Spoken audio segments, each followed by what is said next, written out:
Hello everyone, my name is Virender Singh and welcome on our online platform of LV School Bhadra. 10th Hindi medium के लिए हमारा chapter चल रहा था, chapter number 15 वर्त की परिधि एवं क्षेत्रफल, जिसके लिए हम 3 वीडियोस पहले बना चुके हैं। आज हम पार्ट नंबर 4 बना रहे हैं। हमने 15.1 तक कंप्लीट कर लिया था। आज हम 15.2 और 15.3 15.2 और 15.3 प्रश्नावली जो है उनमें जो सूत्र काम में आएंगे उनके बारे में पढ़ेंगे। फिर हम 15.2 प्रश्नावली करेंगे। ठीक है, तो देखिए दोनों में एक जैसे ही फॉर्मूले सूत्र काम में आते हैं, जिनमें से सबसे पहली चीज है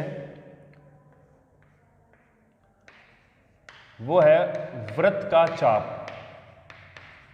सबसे पहले आपको पता होना चाहिए कि वृत्त का चाप होता क्या है। जैसे मान लेते हैं ये कोई वृत्त है, इसका केंद्र मान लिया O है।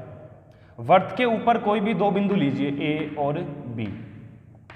वृत्त के ऊपर स्थित 2 बिंदुओं के बीच का जो वृत्त है, मतलब जो भाग है, उसी को हम क्या बोलते हैं? चाप बोलते हैं।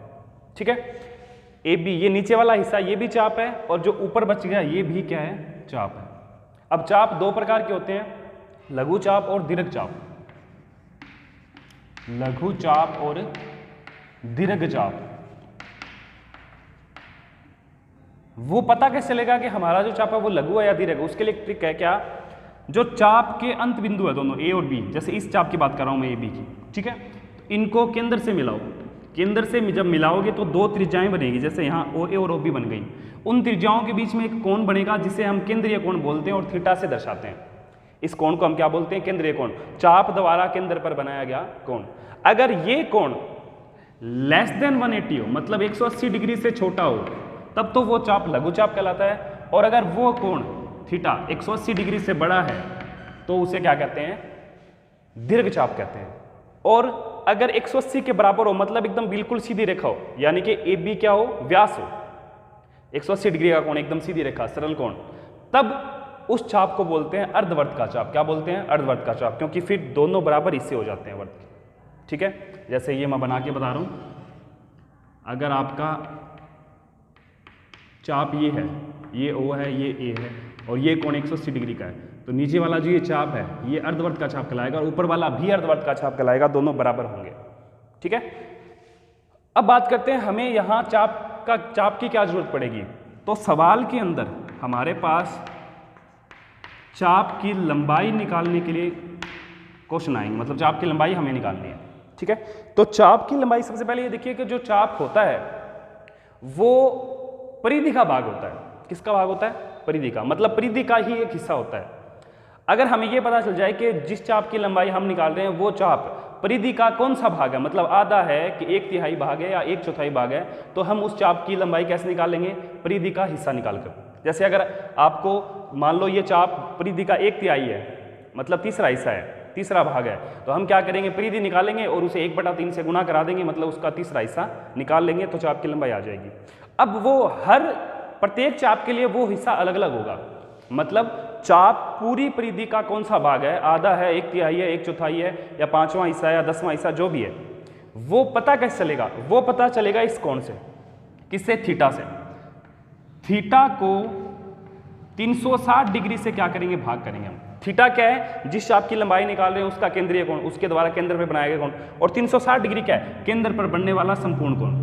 अगर इन दोनों को मैं भाग दे दूं तो मुझे पता चल जाएगा कि जिस भी चाप की बात कर रहा हूं वो परिधि का कौन सा हिस्सा। मान लो अगर आपका कोण 120 डिग्री है, 120 डिग्री है, तो 120/360 करो, 1/3 आएगा। 1/3 का मतलब वो चाप पूरी परिधि का 1/3 भाग होगा। 1/3 का मतलब 1/3। अब उसकी लंबाई निकालनी, जैसे मैंने बताया चाप किसका भाग होता है? परिधि का भाग होता है।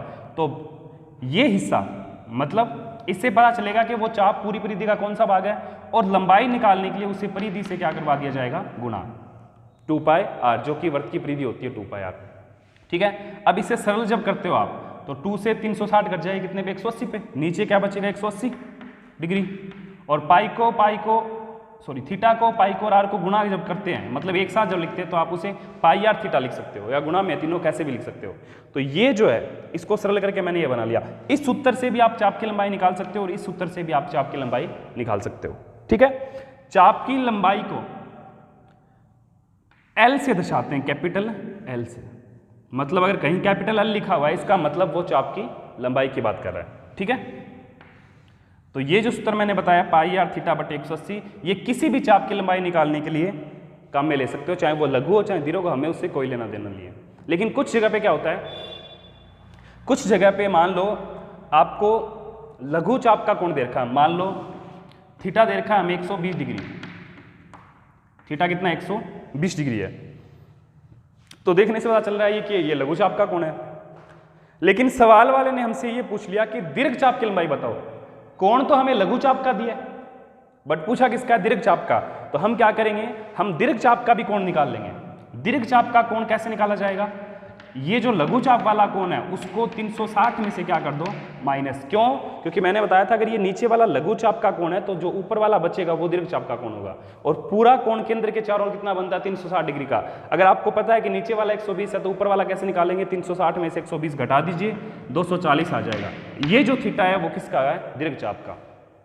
तो लघु चाप का अगर कोण दे रखा तो उसके संगत, मतलब उसके पास वाला जो दूसरा दीर्घ चाप है उसका कैसे निकालो, 360 माइनस 120 करके आ जाएगा। इस तरीके से चाहे लघु का दे रखा हो, दीर्घ का पूछा हो, या दीर्घ का दे रखा हो लघु का निकालना हो तो ऐसे ही निकाल सकते हो 360 में से घटा के।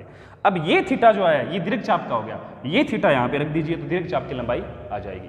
ठीक है, एक दूसरा तरीका और, मान लो आपने ये सूत्र लगाकर लघु चाप की लंबाई निकाल ली है। वैसे लघु दीर्घ का मामला बहुत कम आएगा, आपके पास सीधा आएगा संगत चाप की लंबाई निकालो। तो जो भी थीटा दे रखा हो वो इसमें रख दो। लघु और दीर्घ का अगर नाम आता है तो बता रहा हूं मैं आपको। ठीक है, अगर आपको दीर्घ चाप की लंबाई निकालनी, किसकी, दीर्घ चाप की लंबाई, तो आप क्या करेंगे, वर्त की परिधि में से लघु चाप की लंबाई क्या कर दीजिए, घटा दीजिए। मान लीजिए कि आपको लघु और दीर्घ दोनों की पूछी गई है। ठीक है, तो या तो दोनों के कोण निकालकर इसके अंदर रखो, दोनों का अलग अलग निकालो, या फिर तरीका दूसरा भी कर सकते हैं। मान लो आपने लघु का पहले निकाल लिया इस सूत्र से और फिर आपको दीर्घ की लंबाई निकालनी है, तो आप क्या कीजिए, लघु चाप की जो लंबाई आपने निकाली है उसको वर्त की परिधि में से घटा दीजिए। देखिए ध्यान से, ये पूरी वर्त की परिधि है। अगर मान लो ये नीचे वाला चाप लघु चाप है तो आप ऊपर वाला कैसे निकालोगे, सिंपल सा लॉजिक है, पूरी वर्त की परिधि में से नीचे वाला माइनस कर दो तो ऊपर वाला आ जाएगा। इस तरीके से भी आप दीर्घ चाप की लंबाई निकाल सकते हैं। लघु चाप की लंबाई निकाल लो और वर्त की परिधि निकाल लो, वर्त की परिधि में से लघु चाप की लंबाई को माइनस कर दो तो दीर्घ चाप की आ जाएगी। या दूसरा तरीका, दोनों के अलग अलग कोण निकाल लो। मान लो आपके पास लघु चाप का कोण है तो आप दीर्घ का कैसे निकालोगे, 360 में से इसको घटा के दोनों को कोण आगे।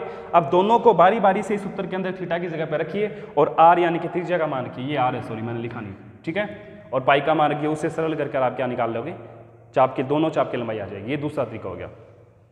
अब चाप की लंबाई के लिए आप पाई आर थीटा बटे 360 ही मेन याद रखिएगा। दीर्घ आ जाए तो कोई डरने की जरूरत नहीं है, वर्त की परिधि में से लघु वाले को घटा दो, दीर्घ का भी निकाल सकते हो। अब बात करते हैं नंबर 2 पे। नंबर 2 पे आता है वृत्त का त्रिज्यखंड।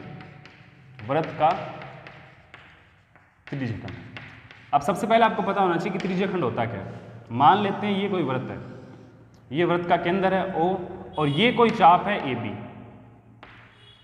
AB जो चाप है, नीचे वाले की बात कर रहा हूं मैं, इस चाप के संगत, हर एक चाप के संगत एक त्रिज्यखंड होता है।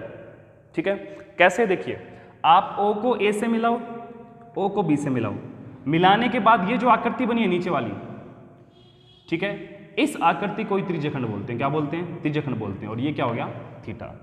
इसके अलावा जो बाकी सा ऊपर का बच गया वो भी त्रिज्यखंड है, वो भी क्या है, त्रिज्यखंड है। दोनों में डिफरेंस क्या है, फर्क क्या है, नीचे वाला लघु है, देखने से पता चल रहा है क्योंकि 180 छोटा कोण है, और ऊपर वाला क्या है, दीर्घ त्रिज्यखंड है। ये लघु त्रिज्यखंड, ये दीर्घ त्रिज्यखंड। डिपेंड किस पे करता है, इन्हीं चीजों पे। अगर थीटा कोण इस त्रिज्यखंड का जो कोण है, त्रिज्यखंड का कोण बोल दो, चाप द्वारा केंद्र पर अंतरित कोण, एक ही बात है, या केंद्रीय कोण बोल दो। ठीक है, अगर 180 से छोटा है तो वो लघु त्रिज्यखंड हो जाएगा, 180 से बड़ा है तो वो दीर्घ त्रिज्यखंड हो जाएगा। यहां सिर्फ मैंने इतनी लंबाई की बात की थी इस चीज की, चाप की, और वहां मैं क्षेत्रफल की बात करूंगा। किसकी, क्योंकि ये एक हिस्सा है, टुकड़ा है, किसका, पूरे वृत्त के क्षेत्रफल का। ठीक है, तो यहां हमें कोई लंबाई नहीं निकालनी, यहां हमें क्या निकालना पड़ेगा, क्षेत्रफल निकालना पड़ेगा। डिपेंड किस पे करेगा, दो ही चीजों पे, आर और थीटा पे। ये भी दो ही चीजों पे डिपेंडेंट था, आर और थीटा पे, आर त्रिज्या और थीटा केंद्रीय कोण। तो अब निकालेंगे त्रिज्यखंड का क्षेत्रफल। तो तरीका वही रहेगा, पहले मुझे पता होना चाहिए कि ये जो त्रिज्यखंड है वो पूरे वृत्त का कौन सा हिस्सा है। वो पता कैसे चलेगा, थीटा बटे 360 से। और फिर मुझे क्या निकालना है, क्षेत्रफल निकालना है, क्योंकि ये जो चाप ए बी था वो परिधि का हिस्सा था, तो परिधि को मैंने थीटा बटे 360 से गुणा करवाया था। ये जो त्रिज्यखंड है ये वर्त के क्षेत्रफल का हिस्सा है, तो मुझे गुणा भी किससे कराना पड़ेगा, वर्त के क्षेत्रफल से, पाई आर स्क्वायर से। अब इसको अगर आप सरल रूप में लिखते हो तो पाई आर स्क्वायर को थीटा से गुणा अगर करवा देते हो तो वो पाई आर स्क्वायर थीटा बन जाएगा, नीचे क्या रहेगा 360 का 360। वहाँ कुछ कट नहीं रहा, यहाँ मैंने काट दिया था, ठीक है। तो ये जो है ये त्रिज्यखंड का क्या बन गया, सूत्र बन गया। इसको एक रूप में और लिख सकते हैं, कैसे देखिए, क्या मैं इसको ऐसे लिख सकता हूं, ध्यान से देखिए,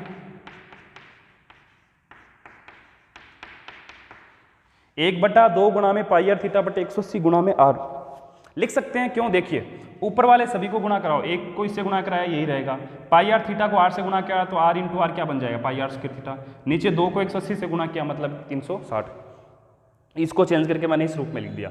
अब यहां पे थोड़ा सा ध्यान दीजिए कि ये जो पाई आर थीटा बटे 180 है वो किस चीज का सूत्र है, चाप की लंबाई का, किसका, और चाप की लंबाई को मैं किससे दर्शाता हूं, एल से, कैपिटल एल से, तो इसको बदल के मैं कैपिटल एल लिख सकता हूं, गुणा में क्या आ गया आर।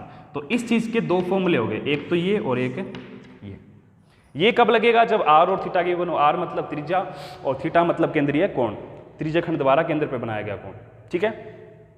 और ये L इंटू आर कब लगेगा, जब L मतलब चाप की लंबाई दी गई हो, किस चाप की लंबाई, जिस चाप से वो त्रिज्यखंड बन रहा है, यानी कि संगत चाप, ठीक है, संगत चाप की लंबाई और त्रिज्या, तब ये सूत्र लगेगा।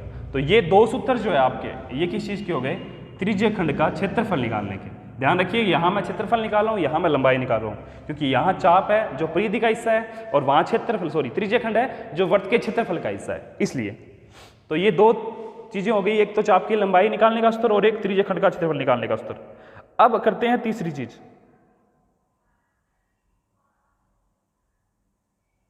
तीसरी चीज जो है वो देखिए क्या है,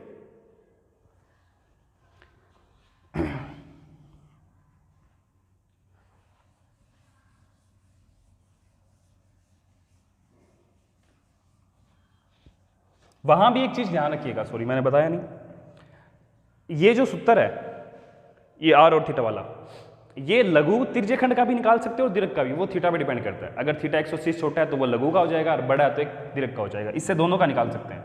जैसे मैंने पीछे बताया था कि अगर आपको लघु का दीर्घ है तो आप दीर्घ त्रिज्यखंड का भी कोण निकाल सकते हो, कैसे, 360 में से माइनस करके, और बारी बारी से दोनों को यहाँ रख दो तो लघु और दीर्घ दोनों त्रिज्यखंड का क्षेत्रफल आ जाएगा।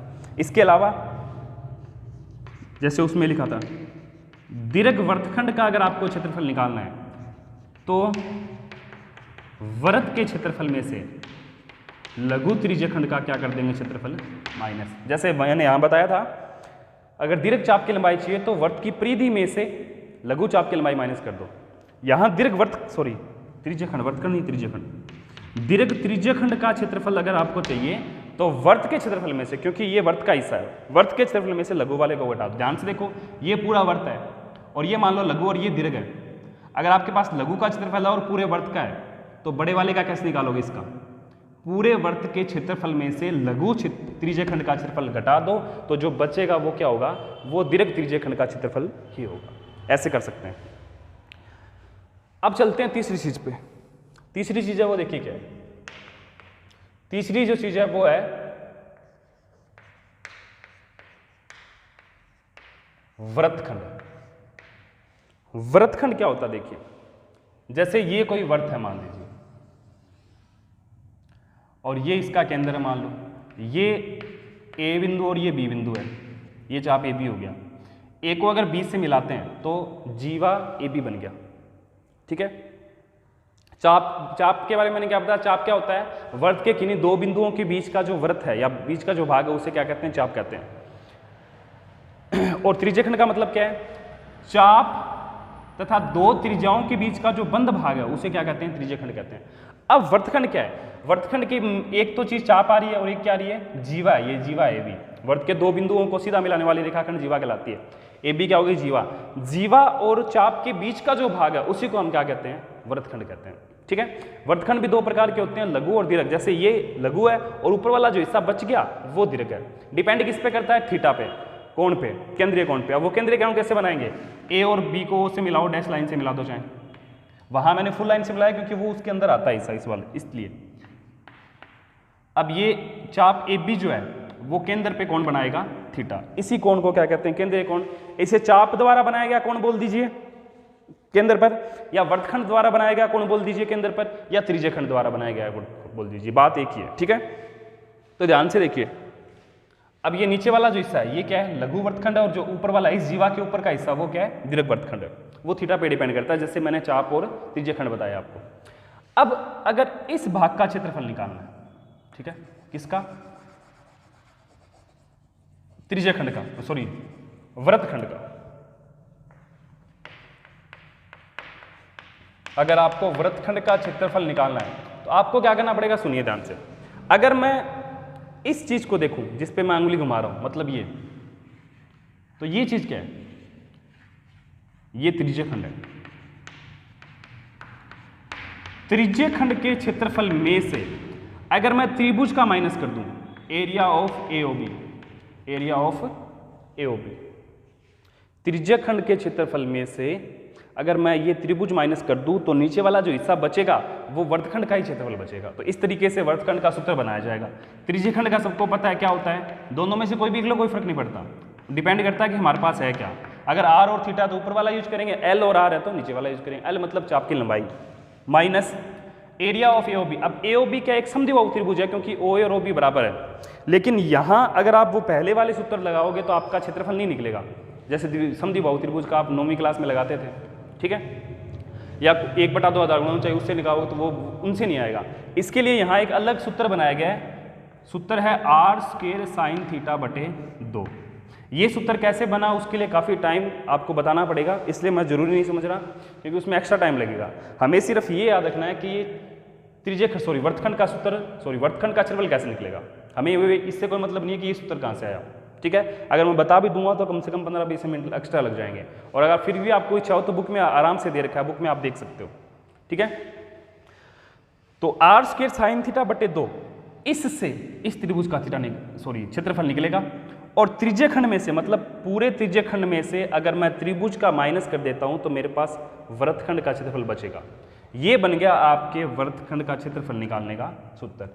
अब यहाँ पे साइन थीटा क्या है, साइन थीटा वही है जो आपने छठी प्रश्नावली में पढ़ा है, छठी प्रश्नावली मैंने करवा दी है LMS में। साइन थीटा, यहाँ जो भी थीटा होगा वो इसके आगे लिखा जाएगा, ठीक है। जैसे अगर 30 होगा तो साइन 30 लिखा जाएगा, और साइन 30 का मान हम छठे चैप्टर से जानते हैं क्या होता है, 1/2। और अगर मान लो 45 आता है थीटा का मान तो इसके आगे साइन 45 लिखा जाएगा, फिर मैं उसे बदल के 1/√2 कर दूंगा क्योंकि इसका मान यही होता है।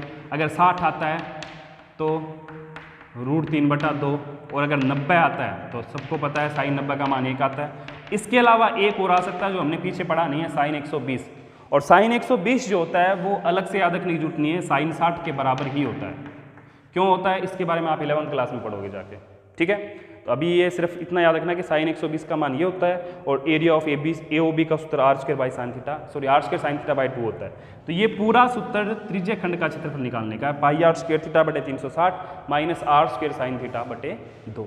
इसके अलावा दो चीज़ें और यहाँ पे काम आ सकती है, क्या, √2 का मान रखना पड़ सकता है। तो √2 जो होता है उसका लगभग मान होता है 1.414, और √3 जो होता है उसका लगभग मान होता है 1.732। या तो हमें सवाल में दिया जाएगा, नहीं दिया जाएगा तो हम ये रख सकते हैं, गलत नहीं है।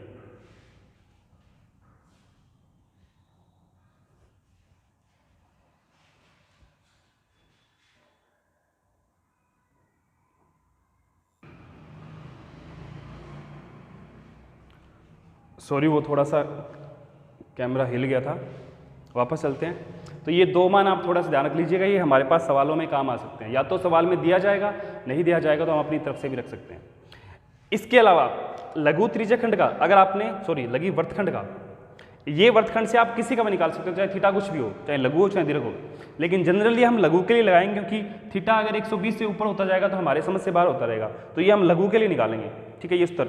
और अगर आपको दीर्घ वर्तखंड का निकालना पड़े, किसका, दीर्घ वर्तखंड का, तो तरीका वही रहेगा, क्या, वृत्त के क्षेत्रफल में से लघु वर्तखंड का क्षेत्रफल घटा दीजिए तो दीर्घ वर्तखंड कहा जाएगा। क्यों, क्योंकि पूरे वर्त में से अगर आप लघु को हटाते हो तो सिर्फ दीर्घ ही बचेगा, और दीर्घ वर्तखंड का क्षेत्रफल निकालने के लिए ये सूत्र आप यूज में ले सकते हैं, ठीक है।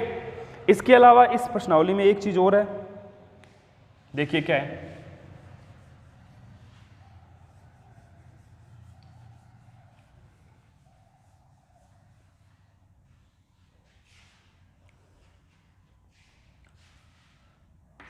वृत्त का चतुर्थांश, वृत्त का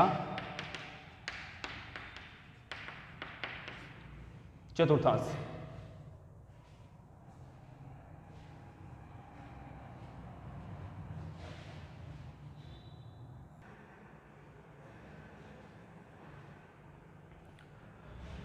देखिए अब आगे, वृत्त का चतुर्थांश, जैसे कि नाम से ही पता चल रहा है चतुर्थांश का मतलब होता है चौथा अंश, यानी कि चौथा भाग। जैसे मान लेते हैं ये कोई वृत्त है और वृत्त को अगर मैं बराबर 4 हिस्सों में काटूं, बराबर 4 हिस्सों में अगर काटूं तो प्रत्येक जो आकृति बनेगी उसका कोण कितना होगा, 90 डिग्री होगा। कितना होगा, 90 डिग्री होगा। और उस प्रत्येक भाग को हम क्या बोलेंगे, चतुर्थांश। ये भी चतुर्थांश है, ये भी चतुर्थांश, ये भी चतुर्थांश, ये भी चतुर्थांश। मतलब चतुर्थांश क्या होता है, एक तरीके का त्रिज्यखंड ही होता है। मतलब ये त्रिज्यखंड जैसी आकृति ही है, देखिए ध्यान से। बट इसकी विशेषता क्या होती है कि इसका कोण हमेशा कितना डिग्री रहता है, 90 डिग्री रहता है। तो अगर आपको चतुर्थांश का सूत्र बनाना है, चतुर्थांश का क्षेत्रफल निकालने का, तो सीधी सी बात है, जैसे हमने अर्धवर्त का बनाया था, अर्धवर्त का हमारा क्या था, पाई आर स्क्वायर बटे 2 या फिर हाफ पाई आर स्क्वायर या 1/2 पाई आर स्क्वायर। वो हमने कैसे बनाया था, क्योंकि जो अर्धवर्त होता है वो पूरे वर्त का आधा हिस्सा होता है और चतुर्थांश जो है वो वर्त का क्या होता है, चौथा हिस्सा होता है। तो मैं इसलिए इसे ऐसा लिख सकता हूँ 1/2 पाई आर स्क्वायर या पाई आर स्क्वायर बटे में 4। ये दोनों सूत्र बन सकते हैं और ये इस तरीके से बनाया जा सकता है त्रिज्यखंड के सूत्र से, क्योंकि जो चतुर्थांश है वो त्रिज्यखंड ही होता है एक टाइप का। उसको चतुर्थांश क्यों बोलते हैं, क्योंकि बस उसका कोण 90 डिग्री का हो जाता है, फिक्स हो जाता है। अगर इस सूत्र के अंदर मैं थीटा की जगह 90 रख दूं तो 90 से ये कटेगा कितने पे, 4 पे, क्या बन जाएगा, पाई आर स्क्वायर बटे 4। तो यही चीज बन जाएगी वापस। मतलब वर्त चतुर्थांश एक तरीके का त्रिज्यखंड ही होता है, बस उसमें कोण कितना होता है, 90 डिग्री होता है। और 90 डिग्री जब रखते हो तो सरल करने के बाद ये बनता है।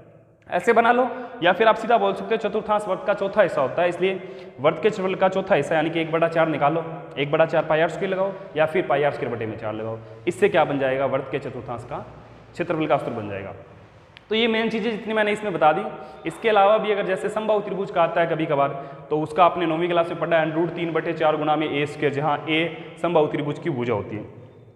इसके अलावा वर्ग आयत का आ सकते हैं, तो वो आप नॉर्मली पढ़ चुके हैं, आप पहले आते हैं। और इसके अलावा भी अगर कोई आया क्वेश्चन के अंदर फॉर्मूला, तो हम आपको उसे पर्सन के साथ बता देंगे।